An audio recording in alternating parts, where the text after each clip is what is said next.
Assalamualaikum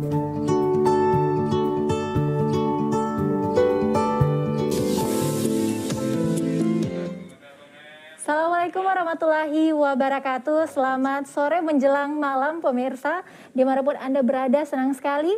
Alhamdulillah akhirnya kita bertemu kembali dalam program Solusi Menuju Sehat bersama saya Ayu Porotul.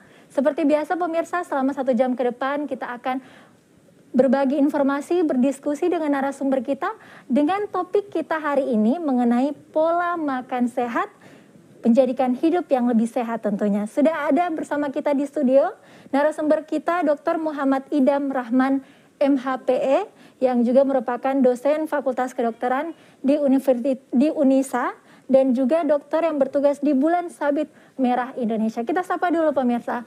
Selamat malam dokter, assalamualaikum. Waalaikumsalam warahmatullahi wabarakatuh. Minal aidin wal faizin. Ya, minal aidin wal faizin, maaf lahir batin. Maaf lahir batin juga nih dokter. Kita masih dalam suasana setelah lebaran ya dokter ya. Betul.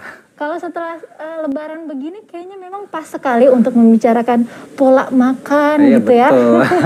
Karena kayaknya 1 bulan kemarin ketika kita berpuasa kayak teratur sekali ya apa yang kita makan, kemudian saat berbuka. Tapi dalam 1 hari itu berubah semua. Tiba-tiba ada perubahan yang luar biasa ya dalam pola makannya kita terutama. Betul, terutama di hari lebaran dan juga di hari mudik sampai akhirnya pada hari ini kita kembali bertugas lagi bekerja. Nah dokter, saya ingin memulai dengan pertanyaan pola makan sehat. Sebenarnya seperti apa sih pola makan yang sehat itu? Ya, oke. Jadi kalau pola makan sehat itu sebenarnya ada beberapa panduannya ya. Yang pertama tentu dari segi jumlahnya atau porsi makannya gitu. Jadi pertama kita harus tahu dulu kebutuhan energi atau kebutuhan zat-zat nutrisi kita hariannya bagaimana gitu. Terus nanti kita bisa menyusun nih bagaimana komposisi karbohidratnya, komposisi proteinnya, lemaknya, vitamin dan mineralnya dan lain-lain gitu. Terus kemudian kita dari porsi ya, terus kita berbicara lagi tentang jenis gitu. Ya, kalau misalnya kayak karbohidrat kan orang Indonesia mayoritas pasti nasi gitu. Apalagi lebaran kemarin buras, ketupat itu kan khas-khas lebaran gitu.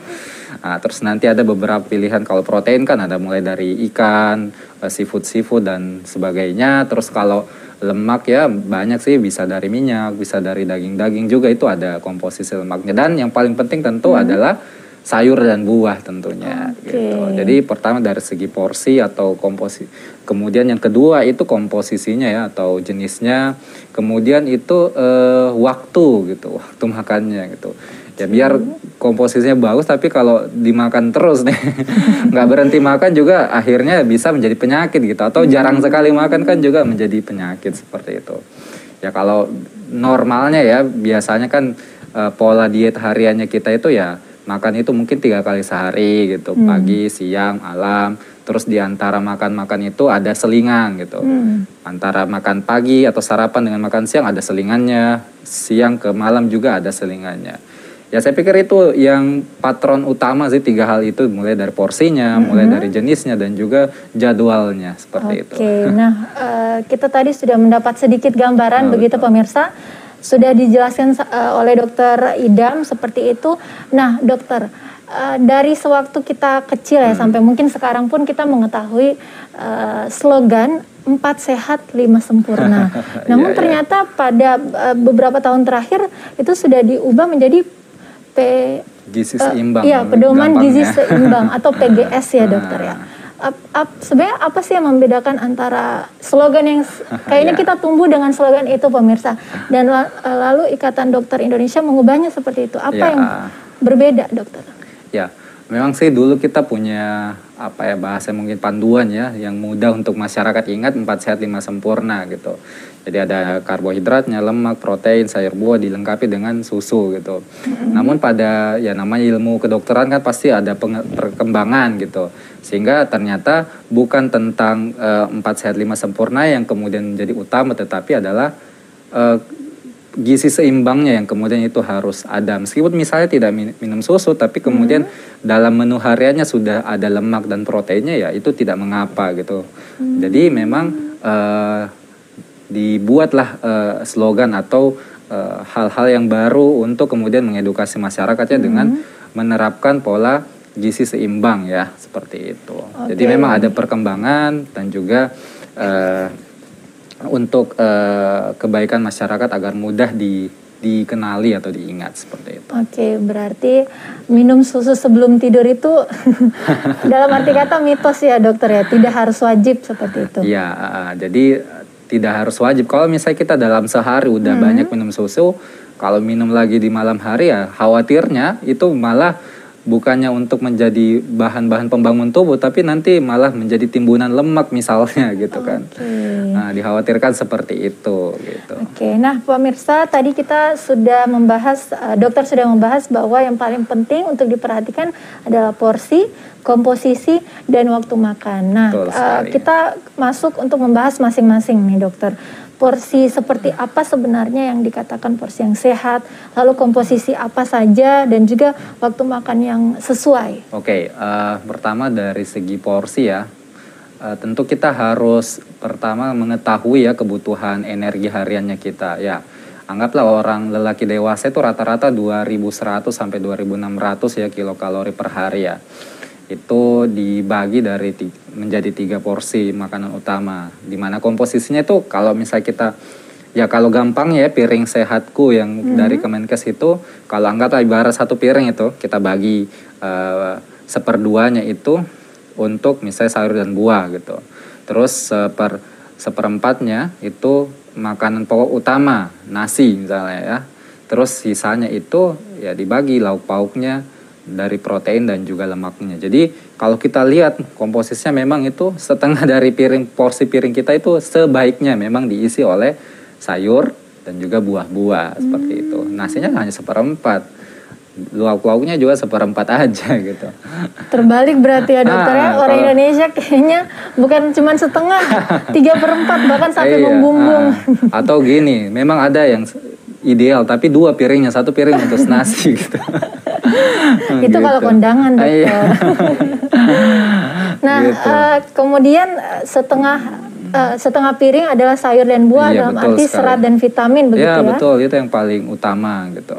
Lalu protein di bagian 1/4. 1/4, terus 1/4-nya lagi ya karbohidrat atau makanan utamanya kita gitu, nasi misalnya. Oke, itu adalah proporsi dan komposisi yang tepat ya. Gizi yang seimbang. Gizi yang seimbang. Nah, untuk sayur kemudian buah, apakah setiap hari itu harus berbeda dokter? Misal juga protein yang dikonsumsi setiap hari juga berbeda. Misal pagi kita makannya telur sebagai protein, di siang mungkin ikan atau daging, atau terserah, atau ada mungkin aturan yang disarankan? Ya kalau yang penting sih memang jenisnya ya, bahwa itu adalah protein. Entah kita ambil dari telur, dari ikan, dari daging, ya tidak masalah gitu ya, sesuai dengan selera gitu. Jadi memang tidak mengindahkan hal-hal yang bersifat kebutuhan personal gitu. Kalau sukanya ikan ya silahkan gitu makan ikan gitu.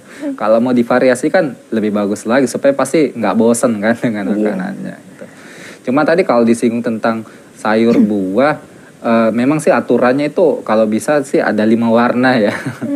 Karena biasanya warna-warna pada sayur yang buah itu mengandung komposisi vitamin, mineral dan juga zat-zat nutrisi yang berbeda gitu. Tapi ya kalau memang agak sulit ya, yang penting adalah gitu sayur dan buahnya. Karena kadang kita mungkin sulit menemukan ya 5 warna, seperti ada merah, ada ungu, ada hijau gitu. Takutnya nanti orang itu metik bunga jatuhnya dokter. Ya seperti itu. Nah, lalu ketika waktu makan, apakah memang kita itu wajib makan 3 kali sehari, atau tergantung itu lagi kembali ke kebutuhan kalori masing-masing? Seperti apa dokter? Ya, sebenarnya sih kalau misalnya memang harus 3 kali sehari tidak mutlak ya gitu. Kadang ada individual yang memang butuh lebih dari 3 kali sehari, tetapi tetap dalam porsi atau kebutuhan yang sama. Misalnya kalau dia butuh 2000 per hari ya udah 3 kali makan, 5 kali makan itu totalnya harus 2000 kilokalori misalnya, seperti itu. Ya enggak apa-apa, kalau puasa kan juga kemarin kita gitu kan, 2 kali aja misalnya yang utama kan, ya enggak apa-apa gitu. Itu tergantung dari kebutuhan, yang jelas isinya itu harus sesuai dengan kebutuhan harian kita. Tidak boleh berlebih atau malah kurang misalnya seperti itu. Oke. Nah, tapi dokter ketika misal kita memutuskan setiap hari itu asupan energi kita misal 2000 kilokalori ya. Misalnya. Dibagi menjadi 3 waktu makan. Makan sarapan, makan siang, makan malam. Apakah akan lebih baik jika waktu makan kita konsisten? Atau terserah, yang penting saya ada waktu makan, apalagi kan biasa pemirsa di rumah ada yang kerjanya tuh sibuk banget gitu ya dokter ya. Iya. Sampai susah sarapan, jadi sarapan itu sudah mau dekat waktu makan siang. Betul itu sekali. Seperti apa? Ya, memang sih kita selalu menyarankan ya kalau orang itu makan harus memang ada disediakan waktunya untuk makan. Ya mayoritas kan sarapan sebelum berangkat kerja atau sekolah, terus makan siang, terus makan malam gitu. Itu yang lumrah ya seperti itu. Itu sih memang yang perlu dijadwalkan, karena kalau misalnya begini ya, kadang ada kalau berubah jadwalnya itu kadang ada berubah juga pola-polanya gitu. Misalnya karena berubah jadwalnya akhirnya makannya bisa lebih banyak dari biasanya gitu. Atau kalau terlambat nih biasanya pasien-pasien itu ngeluh kan sering sakit ulu hati karena terlambat makan.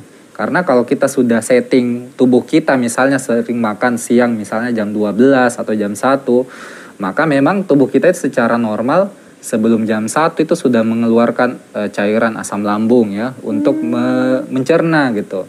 Kalau terlambat makan misalnya, tubuh sudah produksi nih asam lambung, tapi harusnya jam 1 masuk nih. Tapi nggak masuk, akhirnya ya asam lambungnya berlebih atau malah merusak lambung sendiri gitu. Oh, jadi sebenarnya istilah asam lambung ini dokter bukan memang itu dibutuhkan dalam proses pencernaan. Memang normal itu harus ada asam lambung.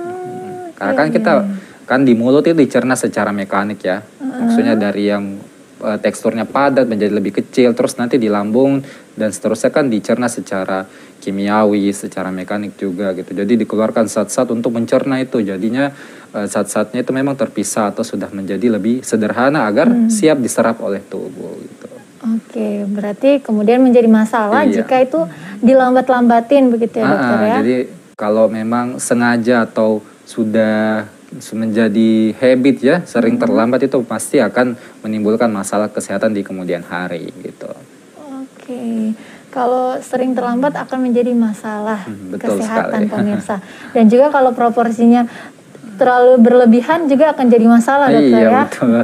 Ataupun mungkin terlalu sedikit nih, jumlah kalori tidak tercukupi, mungkin jadinya kurus gitu ya. Iya, bisa jadi seperti kalau berlangsung dalam waktu lama kan bisa jadi kurus dia. Iya, seperti saya nih dokter, kalau dihitung BMI-nya gitu ya, ada yang ideal, ada yang di bawah, ada yang di atas gitu ya. Saya di posisi bawah dokter. Makanya pas puasa kemarin tuh mencoba naikin berat badan gitu ya. Ternyata sulit ya ketika puasa. Nah ini menarik sekali juga kalau kita berbicara tentang puasa kemarin dokter. Betul. Mungkin pemirsa di rumah punya pertanyaan mengenai pola makan ataupun penyakit-penyakit yang mungkin menurut Anda timbul akibat pola makan Anda yang berubah. Silakan langsung masuk di line interaktif kami di 0451 452 414. Silakan pemirsa, Anda dapat bertanya langsung dengan Dr. Muhammad Idam Rahman. Nah dokter, sedikit membahas puasa kemarin ya. Kita sudah berpuasa sekitar 12 jam. Bahkan lebih ya, karena waktu imsak itu agak lebih maju. Dan berbuka puasa di waktu maghrib. Nah, banyak sekali orang-orang yang punya riwayat GERD atau MAH itu merasa kesulitan atau bahkan merasa wah nanti asam lambung saya makin naik kalau saya berpuasa. Apakah memang puasa itu menambah asam lambung kita atau justru malah mengobati nih atau menjadi salah satu cara penyembuhan orang dengan masalah-masalah pencernaan? Jadi puasa itu pada konteks atau kondisi di mana penyakit asam lambungnya, GERD-nya, gastritisnya itu ringan atau terkendalikan itu tidak mengapa gitu. Malah beberapa riset juga membuktikan bahwa memang itu bisa melatih tubuh kita untuk bisa kembali ke porsi atau fungsi yang ideal, yang normal seperti itu dengan dilatih dengan puasa gitu. Karena kan puasa itu waktu itu kan kita mengistirahatkan ya kerja organ-organ pencernaan utamanya gitu, sehingga pos puasa setelah puasa itu bisa bekerja lebih optimal. Cuma memang ada kondisi-kondisi atau orang-orang tertentu yang penyakitnya itu mungkin lebih parah ya, sehingga mungkin tidak dianjurkan untuk berpuasa, atau memang kalau dia puasa tidak malah tambah parah penyakitnya, itu memang dianjurkan. Dan juga saya pikir di Islam kan ada keringanan untuk mereka tidak berpuasa karena kondisi sakitnya tersebut.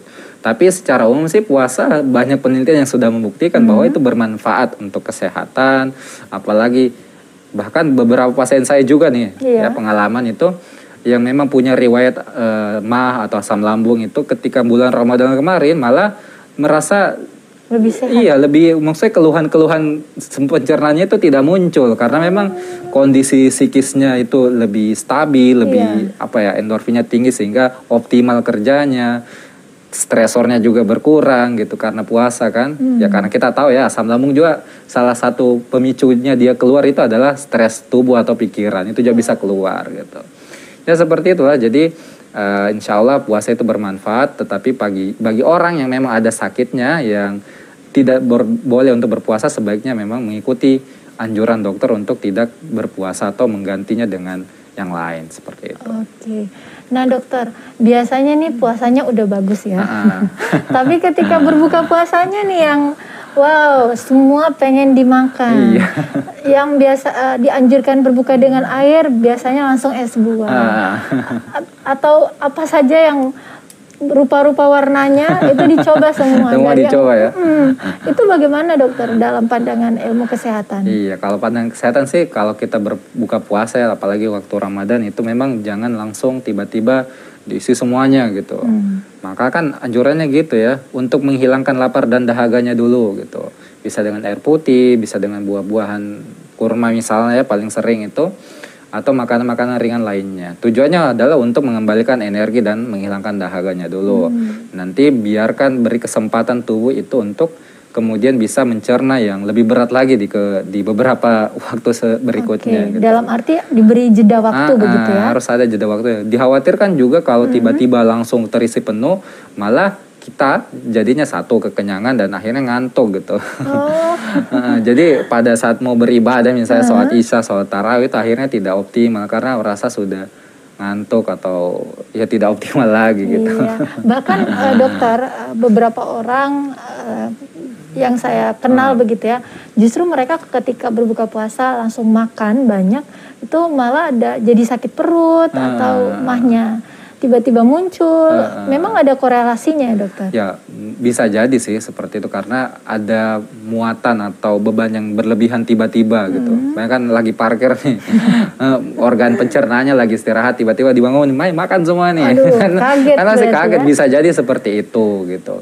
Makanya kan dianjurkan tuh biasanya 1 atau 2 jam sebelum tidur malam itu baru makan beratnya gitu. Anggaplah tidurnya jam 10, ya paling mentok itu jam 9 udah makan gitu, antara jam 8 sampai jam 9, seperti itu. Oke. Nah dokter, ketika setelah Ramadan ya kita kemudian merayakan Lebaran, di Lebaran pun makin banyak nih ujiannya untuk makan ya. Betul sekali. Mulai dari makanan santan, makanan berkolesterol, ya banyaklah jenisnya ya. Dari karbohidrat saja sudah nasi, ketupat, buras. Wow, itu dalam pandangan ilmu kesehatan seperti apa dokter? Ya memang sih kalau di budayanya di negara kita ya, di Indonesia itu ada beberapa kebiasaan yang tiba-tiba berubah nih pada saat Lebaran. Satu yang paling mungkin kita bisa amati ya, yaitu banyaknya makanan gitu.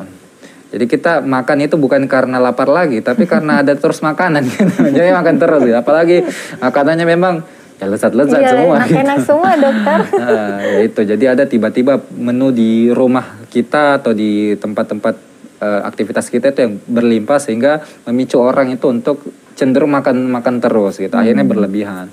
Apalagi juga kan Lebaran itu khas ada kue-kue Lebaran, ada juga minuman-minuman beraneka warna yang ya mayoritas itu sangat disayangkan itu tinggi gula misalnya gitu. Dan bersoda juga. Akhirnya kan ketika itu dikonsumsi dengan tidak terkontrol atau berlebihan, berpotensi untuk menimbulkan penyakit tentunya gitu. Oke. Malah kalau berlebihan itu paling banyak dijumpai itu malah jadi obesitas gitu. Area setelah mau diet nih, Ramadan turun 2 kilo, pas Ramadan baru 2 minggu naiknya 3 kilo, aduh. Karena tidak terkontrol ya. Itu namanya gagal diet, gagal berarti diet, dokter. nah. Oke, nah biasanya nih dokter, apakah ada makanan begitu yang kemudian harus kita takar, kita hindari porsinya agar tidak menimbulkan penyakit? Dan sebenarnya penyakit apa saja sih yang bisa timbul dari asupan makanan yang tidak sehat? Pola makan yang tidak sehat, mungkin makanan yang dimakan sehat, cuman polanya yang tidak gitu. Apa saja penyakit-penyakit yang kemudian bisa timbul? Oke, mungkin kita korelasikannya dengan pos Lebaran ini ya. Oke. Jadi kalau Lebaran kan itu dikhawatirkan memang banyak orang itu yang mengkonsumsi energi dan terutama sumber karbohidrat atau gula yang berlebihan. Betul. Itu paling banyak kita temukan gitu. Sehingga itu ketika itu mungkin sering dialami atau dilakukan oleh orang-orang yang memang dari segi usia beresiko ya di atas 45 tahun misalnya, maka berpotensi untuk menimbulkan penyakit yang paling sering itu pasti diabetes ya atau kencing manis seperti itu. Atau juga hidangan-hidangan Lebaran kan banyak yang kuah santan gitu, berlemak gitu. Ya mentok-mentok itu paling dia terkena itu hiperkolesterol, kolesterolnya tinggi gitu. Atau hiperurisemia atau asam uratnya tinggi ya. Itu paling sering tuh diabetes, asam urat tinggi, kolesterol tinggi karena disebabkan memang menu Lebaran atau diet Lebaran itu yang luar biasa mempengaruhi itu. Betul, dokter. Saya setuju tadi mengenai 3 penyakit yang sering muncul sering ini ya, dokter. Sekali muncul. Tapi menjadi pertanyaan kemudian di umur 45 tahun ke atas memang rentan ya, dokter, untuk mengalami penyakit-penyakit begitu jika tidak diatur pola makannya. Ya, sebenarnya sih pada orang-orang yang lanjut usia ya, bahwa organ-organnya memang ada perubahan ya. Bahasanya mungkin organnya sudah menua juga gitu, sehingga fungsinya juga bisa berkurang atau menurun fungsinya gitu. Tetapi biasanya, dan memang ini sudah lumrah ya, bahwa penyakit-penyakit seperti diabetes, asam urat dan lain-lain itu penyakit yang kemudian disebabkan oleh pola hidup tidak sehat yang sudah berlangsung lama gitu. Kayak misalnya diabetes tidak jadi tiba-tiba, tetapi itu pasti disebabkan oleh proses yang panjang gitu. Mulai dari misalnya kita coba telusuri ya waktu dia muda misalnya ya, apakah pola makannya bagus, apakah perilaku kesehatannya itu baik atau tidak gitu. Ya seperti itu sih kalau penyakit-penyakit seperti diabetes ya.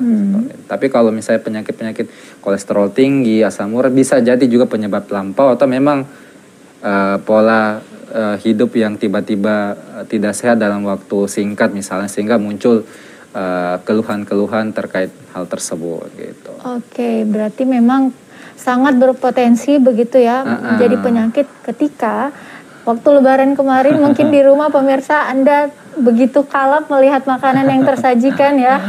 Perlu dicek kembali mungkin ya, dokter ya. Iya, betul sekali. Gula darahnya bagaimana, kolesterolnya bagaimana. Penting sekali itu. Perlu melakukan medical check up seperti itu, dokter.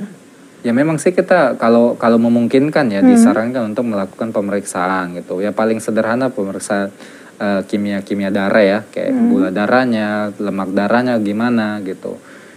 Supaya kita bisa kontrol gitu. Kalau misalnya kita periksa kan biasanya kita tahu oh ini tinggi nih, maka terjadi perubahan perilaku pasti, menghindari atau mengurangi makanan-makanan yang bisa memperparah penyakitnya gitu. Dan juga kan ya intinya sih kalau kita periksa kita tahu kita bisa mencegah lebih dini ya, sehingga tidak terjadi hal-hal yang parah atau yang kita tidak inginkan gitu. Oke. Nah ini menarik tadi dokter mengatakan mencegah lebih dini. Iya, betul. Mencegah lebih dini ini proses pencegahan seperti apa yang baiknya kita lakukan? Mungkin mulai dari bagi pemirsa di rumah ya, yang mungkin masih di umur-umur yang lebih muda, sebenarnya apa proses pencegahannya, dokter? Nah, ya ini terkhusus bagi orang-orang yang masih usia produktif ya, anak muda lah, milenial, generasi Z dan sebagainya. Itu yang paling penting itu untuk mencegah penyakit-penyakit berbahaya atau katastrofik ya, kayak diabetes, penyakit jantung dan lain-lain itu. Memang pertama tentu dari dietnya ya, diet hariannya seperti yang tadi kita bahas, misalnya gizinya harus seimbang gitu. Kedua, aktivitas fisik gitu. Aktivitas fisiknya itu harus selalu ada dan terprogram. Ya kan paling sederhana kan kita dianjurkan itu aktivitas fisik setengah jam per hari gitu. Tidak harus olahraga, tapi kalau ada olahraganya lebih bagus misalnya. Aktivitas fisik ya mulai dari berjalan kaki misalnya kalau saya dulu kuliah misalnya di lantai 6 gitu ya. Nggak usah naik lift, jalan kaki aja misalnya seperti itu. Naik tangga gitu. Nah, itu kan sudah melatih kita untuk aktivitas fisik. Atau di rumah menyapu, membersihkan rumah itu kan juga aktivitas yang menguras energi ya gitu. Jadi aktivitas fisiknya itu minimal 30 menit per hari atau 150 menit dalam 1 pekan gitu. Dan itu terprogram. Oke. Sepertinya dokter kita tahan dulu. Sudah ada telepon yang masuk. Halo, Assalamualaikum, selamat malam. Assalamualaikum dan selamat malam. Iya, selamat malam. Dengan Bapak siapa? Iya, selamat malam. Yang saya tanyakan ini memang saya hanya memberikan masukan saja. Karena pola makan ini perlu sekali kita jaga. Contoh kecilnya saja, kalau orang tidak menjaga pola makannya, yakin saja. Iya, Bapak. Ada penyakit. Iya, Pak, mohon maaf, volume TV-nya boleh dikecilkan sedikit, Pak? Iya. Jadi begini, kalau ini saya sependapat apa yang disampaikan oleh Pak Dokter ini, saya sependapat pola makan itu menjadikan salah satu itu kesehatan buat kita. Kalau kita itu pola makan kita jaga, yakin saja Pak Bu, tentunya luas saja dijaga pola makan dengan pemikiran. Sebab kalau pola makan terjaga, pemikiran terjaga, kalau kita kuat berpikir, kuat membaca, tentunya kuat membaca itu harus menggunakan di situ nanti kita kuat membaca, itu ilmu terserap di otak kita. Begitu terserap di otak kita, jadi bisa saja kita ini itu penyakit sehingga mati masuk di badan kita karena tidak terkontrol. Sebab kalau kita tidak terkontrol pola makan, kemudian pemikiran tidak terkontrol, yakin saja bisa kita stroke. Saya pengalaman sudah 60 lebih saya punya umur ini. Alhamdulillah, pagi itu saya pagi tetap yang penting ada barangkali misalnya singkong kita makan pagi, jam 10 kita makan. Kemudian pola pemikiran juga, jangan terlalu serius berpikir. Kalau kita serius berpikir yakin saja, bisa saja kita stroke juga. Kalau pemikiran kita jaga, makanya memperbanyak sense humor. Humor ini kunci utamanya, sense humor, bukan sense of humor, sense humor. Dan kita sebagian kita menggunakan interval international, kita harus. Saya 60 lebih punya umur, alhamdulillah di rumah sakit itu, seperti jarang saya hanya menjenguk orang sakit aja, karena itu saya jaga pola makan. Nah, ini memang pola pola makan sehat dijadikan hidup lebih sehat. Ini benar sekali temanya ini. Saya sependapat karena saya pernah membaca buku. Buku itu namanya buku ISO. Buku ISO itu buku kesehatan. Mungkin dokter yang pakai itu. Tapi saya punya buku. Jadi saya sependapat dengan temanya ini. Kalau orang tidak bisa menjaga makanan, yakin saja mudah saja penyakit masuk di badannya. Jadi terima kasih, saya hanya memberikan masukan. Terima kasih. Assalamualaikum warahmatullahi wabarakatuh. Semoga kita sehat walafiat. Amin. Terima kasih. Saking ini ya semangatnya Bapak untuk bercerita sampai lupa sebutin nama dan alamat tadi. Tapi betul sekali dokter sependapat juga ya. Ternyata tidak hanya pola makan, tapi pemikiran. Dan harus juga kuat membaca ini agar bisa terkontrol pola makan dan kemudian menjadi hidup yang sehat. Sependapat dokter? Ya, insya Allah kita sependapat ya bahwa sebagian besar memang penyakit itu berasal dari perut ya atau hal-hal yang kita makan. Sehingga menjaga hal yang kita makan untuk tetap seimbang, bergizi, bermanfaat itu menjadi hal yang utama. Terus tadi juga ya, dengan mengurangi stres ya, banyak bisa dengan ada humor sedikit atau memang melatih untuk pikiran kita itu baik atau terus dipakai berpikir dengan membaca atau belajar seperti itu. Karena kan kalau kita belajar itu juga selain membuat daya ingat kita itu lebih baik misalnya, itu juga pasti akan mempengaruhi perilaku kita. Misalnya saya sering baca buku kesehatan, maka bisa jadi perilakunya tentang kesehatan itu bisa berubah karena sering membaca, atau ada nutrisi di otaknya juga untuk merubah perilakunya menjadi lebih baik, lebih sehat seperti itu. Setuju sekali juga dengan dokter di sore hari ini. Nah dokter, banyak sekali ya kita dengar mitos-mitos seputar asupan makanan. Kita sering mendengar kalau makan nasi terlalu banyak begitu takutnya bisa jadi penyakit gula atau karbohidrat. Maka kalau kemudian kita masuk sudah usia lansia seperti itu, harus mengganti nasi, karbohidrat kita yang biasa nasi diubah menjadi yang lain. Karbohidrat yang lebih kompleks. Itu apakah betul dokter? Ya, memang saya ada beberapa orang ya atau pakar yang menyarankan tidak makan nasi karena dikhawatirkan dia itu punya karbohidrat atau gula yang sederhana. Gitu. Sederhana. Artinya cepat naik dan cepat turun sehingga kita itu lebih kenyangnya itu tidak bertahan lama gitu, sehingga cenderung akan makan lagi seperti itu. Namun saya pikir sih kalau saya sih yang penting memang kita menjaga porsinya gitu, karena kan agak sulit juga misalnya kan karena itu kebutuhan pokok atau makanan pokoknya kita gitu. Dan kalau ya mungkin kalau ada yang mampu untuk mencari beras atau sumber karbohidrat yang lebih kompleks itu ya silahkan gitu. Tapi kalau tidak ada ya yang penting dijaga itu porsinya. Kayak tadi kan bahwa dalam satu piring itu ya paling gampang sih seperempatnya atau segenggam tangannya kita aja itu nasi gitu. Porsinya gitu. Jadi ya berarti tidak agak misleading begitu ya dokter. Kemudian kalau kita makan nasi setiap hari kemudian jadi penyakit gula. Iya, yang salah adalah makan nasi terus-terusan. Iya, saya pikir penyebabnya bukan karena makan nasinya, tetapi memang pola kehidupannya, bukan cuma makanannya, aktivitas fisiknya, hal-hal lainnya juga itu pasti berkontribusi tentunya. Gitu. Oke, nah ada juga mitos seperti ini dokter. Kalau mau diet, artinya kalau mau nurunin berat badan, berarti kurangi nasi atau karbohidrat, perbanyak protein. Itu betul apa tidak dokter? Soalnya saya juga sudah lama saya di dokter tidak makan nasi sebenarnya. Jadi seminggu itu bisa dihitung paling banyak 5 kali makan nasi. Akhirnya sudah terbiasa seperti itu. Ketika makan nasi itu cepat sekali kenyangnya. Lebih banyak makan protein. Dan kayaknya memang betul nih badan saya susah naik. Jadi apakah itu menjadi jawaban buat orang-orang yang mau turun badan atau bagaimana? Ya intinya sih kalau kita punya keinginan untuk menurunkan berat badan, maka tentu untuk pengaturan energinya perlu disesuaikan. Misalnya kita kebutuhan, anggaplah ada seseorang itu berat badannya berlebih gitu. Terus dia mau dikembalikan ke ideal gitu. Tentu dia harus mengurangi energi hariannya gitu. Otomatis kalau energinya harus dikurangi berimbas pasti kepada makanannya, pasti akan ada pengurangan entah itu di aspek karbohidratnya, lemaknya dan lain-lain gitu. Tapi yang jelas bahwa dalam setiap dia makan itu harus ada komponen itunya, karbohidratnya, lemaknya, proteinnya, vitamin mineralnya itu juga harus ada gitu.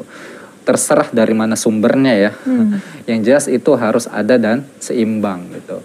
Jadi kalau tidak doyan nasi ya silahkan, enggak apa-apa kan ada sumber karbohidrat lain gitu.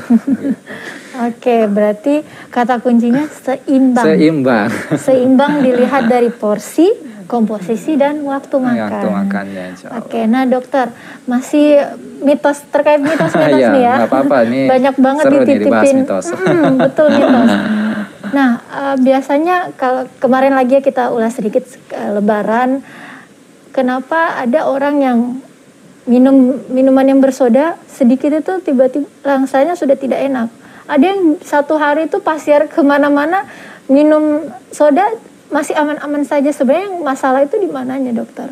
Ya, kita bedah dulu ya tentang minuman bersodanya itu. Anggaplah yang sering kita jumpai ya.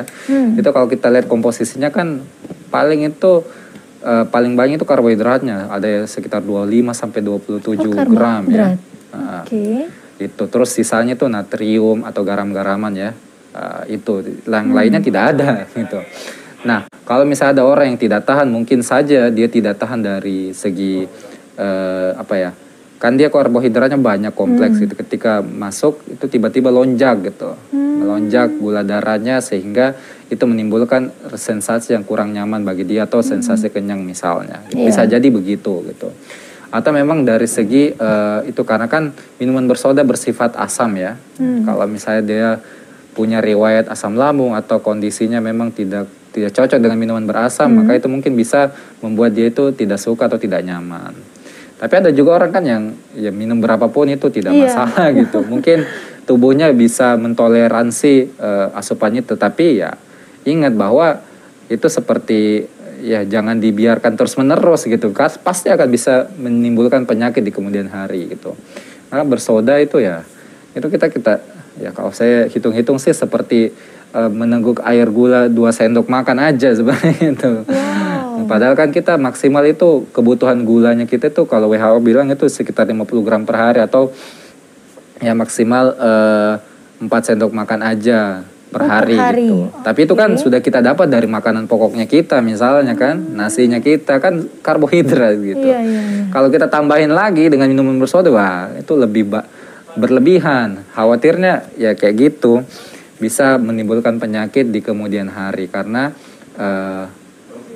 misalnya diabetes ya, diabetes kan itu gulanya ada tapi susah masuk ke dalam tubuhnya. Bisa jadi seperti itu gitu.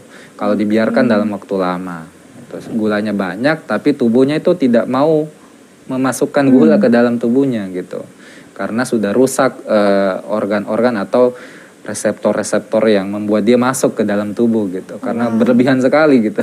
Berarti memang kuncinya harus seimbang kembali lagi ya dokter. Kembali lagi itu gizinya harus seimbang pemirsa. Oke. Dan dokter dan juga pemirsa ternyata kita sudah sampai di penghujung program kita, sayang sekali. Nah pemirsa, dokter sebagai kata penutup nih boleh berikan saran-saran ataupun tips-tips kepada pemirsa setia di rumah yang sedang menonton saat ini. Silakan terkait pola makan sehat untuk hidup yang lebih sehat. Ya, bismillah. Baik bagi pemirsa di rumah ya, dimanapun Anda berada, untuk bisa mencapai hidup sehat sejak dini atau di kemudian hari, maka ada beberapa hal yang perlu kita perhatikan. Yang pertama tentu adalah makanannya kita. Pastikan itu kita memenuhi gizi seimbang. Ada karbohidrat, protein, lemak, vitamin, dan mineralnya. Kedua tentunya adalah aktivitas fisik. Ini penting sekali gitu. Aktivitas fisik itu usahakan itu selalu mencapai aktivitas fisik itu 30 menit per hari gitu. Banyak hal yang bisa kita lakukan, olahraga atau aktivitas harian kita juga itu bisa gitu. Ketiga tentu adalah mengurangi stres tubuh atau pikiran ya. Jangan kebanyakan stres. Yang keempat tentu menghindari hal-hal yang bisa jelas-jelas merusak kesehatan, misalnya merokok, minum minuman beralkohol, minum minuman bersoda, bergula yang kebanyakan itu kan perlu dihindari gitu ya. Saya pikir itu untuk pemirsa, semoga bisa dengan menerapkan hal-hal tersebut bisa membuat kita itu menjadi lebih sehat dan juga bisa menyehatkan keluarga bangsa kita gitu. Amin. Amin ya Rabbal Alamin. Terima kasih Pak Dokter sekali lagi sudah bersama kita di studio, Dr. Muhammad Idam Rahmat MHPE yang juga merupakan dosen dan tenaga pengajar di Fakultas Kedokteran Unisa dan bertugas di Bulan Sabit Merah Indonesia. Sekali lagi Pak Dokter, minal aidin wal faizin. Mohon maaf lahir batin. Kayaknya kita perlu lagi sharing-sharing seperti ini ya dokter. Pemirsa di rumah tentunya masih menginginkan ilmu yang sama dan tentunya bagi pemirsa yang sudah menonton jangan lupa ilmu yang sudah didapat dilakukan dan diterapkan agar kita semua menjadi lebih sehat, lebih kuat dan lebih tahan penyakit. Oke, pemirsa terima kasih buat Anda semua yang menonton di Senin sore ini. Sekali lagi kami ucapkan atas nama seluruh kru yang bertugas mengucapkan minal aidin wal faizin, mohon maaf lahir dan batin. Saya Ayu Porotua pamit undur diri. Wassalamualaikum warahmatullahi wabarakatuh. Sampai jumpa.